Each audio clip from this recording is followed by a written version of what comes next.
живота и се чувствате недооценени от хората в най-нужния момент, когато искате да има някой до вас, тях ги няма. Нормално, когато сте на дъното, няма никой.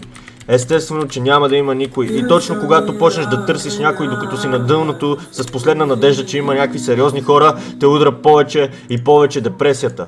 И накрая какво се случва? Ти стигаш до самоубийствени мисли. Знаете ли само какво ще ви спаси? Само любовта към себе си, само това да прогледнете напред и да знаете, че един ден ще се отплати абсолютно всичко. Разбирате ли какво ще се случи след време? Вие ще се отплатите с действията си и всичко ще се върне тройно, четворно, петорно, десеторно.